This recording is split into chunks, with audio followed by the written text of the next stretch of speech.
in this scenario, just pretend he has colic or he has the symptoms. Some symptoms of colic is constant rolling, not eating, not pooping, and stuff like that, and just, you know, kicking at the belly, biting at the belly. Just overall, you can see there's a lot of discomfort. Obviously, with colic, call your vet immediately.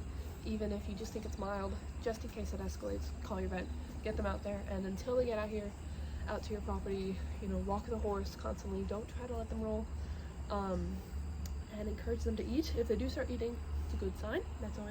So I slowed this down. It's just an example of how you'd walk your horse around. You can do it in their stall or out, preferably a little bit of a bigger circle, but you know, the general circle. It's good. That was gross. But yeah, you just kind of want to keep walking them so they don't lay down. Because if they lay down, they could, you know, not get up again, which is never fun. And once the vet has come out and maybe, you know, given you the all clear, like say, good, best case scenario, horse does not need surgery and you're gonna be fine.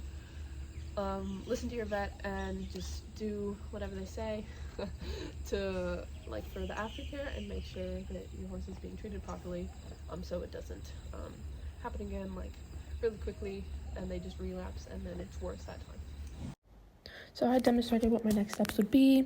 You know, walk the horse around, make sure it's active, try not to let it lay down and roll.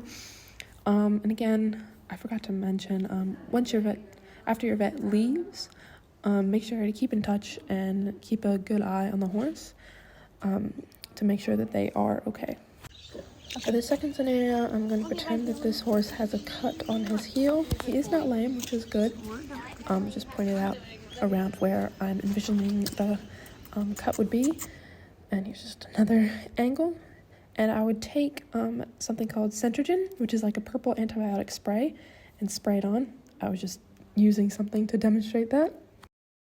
Okay, so now I'm just going to demonstrate wrapping it. You would use vet wrap, but I don't have it, so this is just a human bandage. It does the same thing, but if your horse were to actually have a cut, you would definitely want to use vet wrap.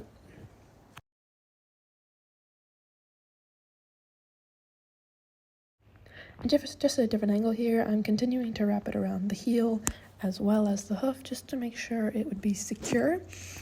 You could also use like a base under the vet wrap. I forget what it's called, but it's similar to vet wrap. It just sticks to itself, and then the vet wrap over. And if you need, you can also put duct tape over like you would to an abscess to make sure it doesn't come off. But I'm just using this simple bandage, and it worked great for a demonstration. And lastly, here's the final product. It would work great if he had a cut. Again, I recommend vet wrap, not a human bandage, but this is just for demonstration purposes.